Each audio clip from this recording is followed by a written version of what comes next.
take care of that and get that cleaned up for you. If it's going to be more than $4,000, HUD's not going to take care of that. That having been said, your buyer has a couple of different options.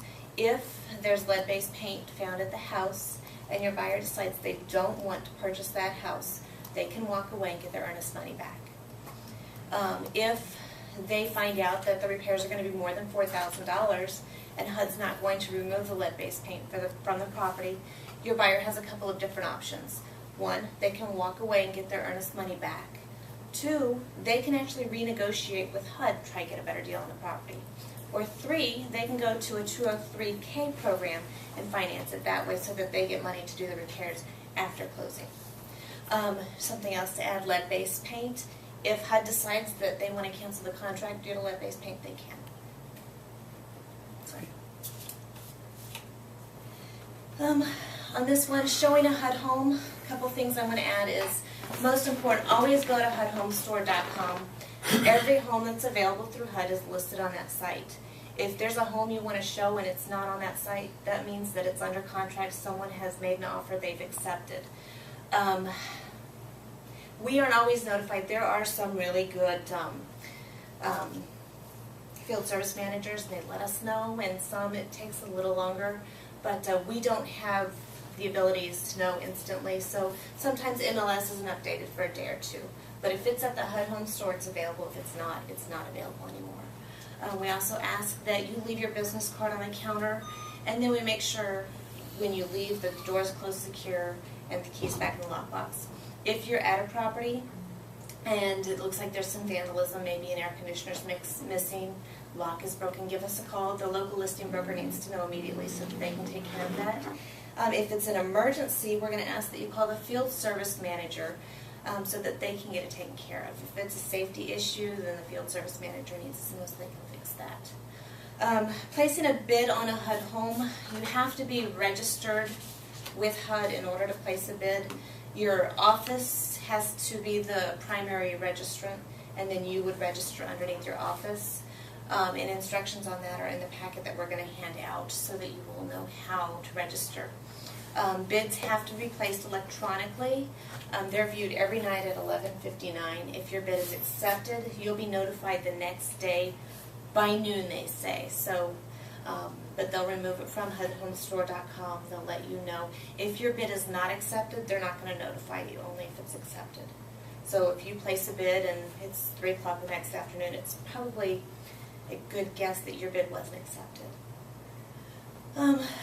Just to stress, HUD will actually pay 3%, up to 3% of the sale price of the house towards closing costs, just like a standard listing. And then a couple of things when you're filling out your contract, make sure you focus on line 5, line 6A, and 6B. And then always use blue ink. I can't stress that enough. They're very important to use blue ink. They want to see original signatures, and that's the way they can confirm that's an original signature. Always make sure the social security numbers are correct, and then there's going to be double check lines 1, 2, 13, and line 12. Those are lines that often see errors in contracts, and Chris is actually going to go over contract with you. He's got one pre-filled out for you guys to see.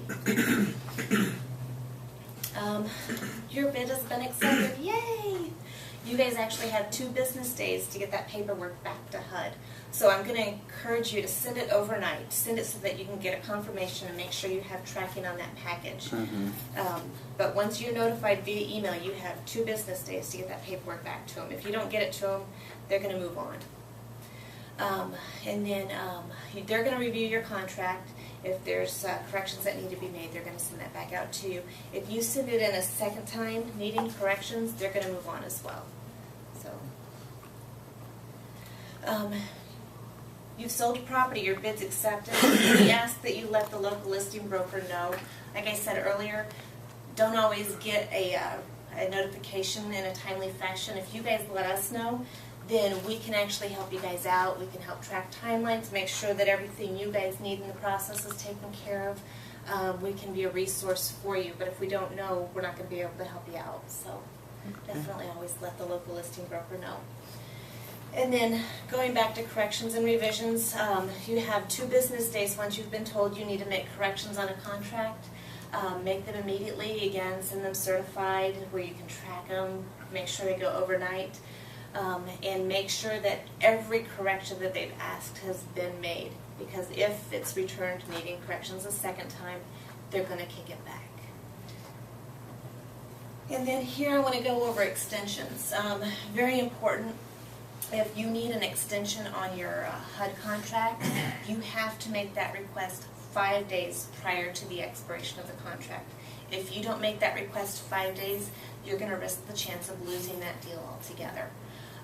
There are fees associated. If you're going to buy a house that's $25,000 or less, there's going to be a $10 a day fee, and they come in 15-day increments.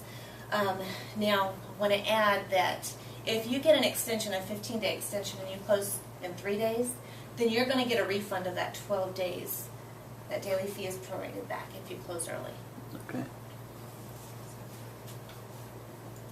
Let's see. Closing procedures. Give me a second here. You need to have your documents to the lender 5 days prior to closing.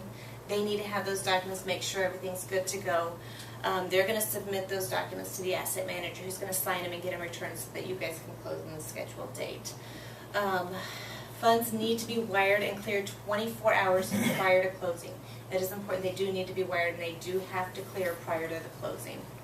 Okay. And then as the agent, the day before, you're going to want to walk through the property with your client. Make sure that there's been no vandalism, nothing's changed on the house. Make sure that everything is good to go. But you're going to want to contact the local listing broker, because a lot of times what we'll do is we've been notified there's going to be a closing. So 24 to 48 hours before that closing, we're going to remove the lockbox from the house. So you'll need to contact the local listing broker. 1, confirm the lockbox is still there, or 2, make an appointment for the local listing broker to meet you out there. Quick question. Do they rekey those after foreclosure? No. In fact, I was getting to that. HUD does not allow us to release keys. Okay. So you will need to schedule with the local listing broker to meet you out at the property to unlock the house for you. And then you will have to get a house rekeyed. Okay. So. Thanks. Let's see. If there's any issues when you do your final walkthrough, you're going to need to contact PIMCO immediately. If it's a major issue, it could postpone the closing. If it's something minor, you know, and it's going to extend that, they're going to waive the fee. Also, those extension fees are going to be waived if it's a delay due to the lender or the title company. So. And then after closing, that's when your buyer is going to schedule any necessary repairs. They're going to get it rekeyed, and they're going to get their utilities turned on. Please advise your buyers, do not, under any circumstances, make any repairs, rekey, schedule to have utilities on prior to closing. The reason being is if they schedule, for example, the water to go on the day before closing, and it's cold outside and pipes burst, then your buyer's going to have to pay for those repairs possibly. We also ask that they don't go to the property and cut off the grass prior to closing, because there's a lot of that going on. Right? Yeah, that's happening a lot. It's not a good thing. So we get a slap on the hand. You guys get a slap on the hand, and they say don't do it again. But other than that, once closing's done, the house is theirs. So, any questions? We went over this really high level, and Yeah. we've got a lot more detail in the packet. Like I said at the beginning, we tried to condense it into an hour, what's usually 2 to 3 hours. But if you guys have any quick questions, any issues you're running into? I had a question. Is there a way to be notified if, like, let's say you have a buyer that wants that sees a home in a neighborhood that they want to be in that's a foreclosure, but it's not a HUD house yet? You know, it's in limbo. Is there any way to put that into some kind of a query where if it comes available that you can contact them immediately about it? This tab right here, we're on the HUD. This is the HUD Home Store website here. Normally, you come to the first page like this, you do your search here. If the address pops up here, it's an active listing. Okay. If you go over to Property Contacts, and you do a search under this tab, this is going to find anything that HUD owns. Okay. So it's not necessarily listed, which is probably what you're looking for. So That's exactly what I was thinking. As soon as an FHA-backed loan is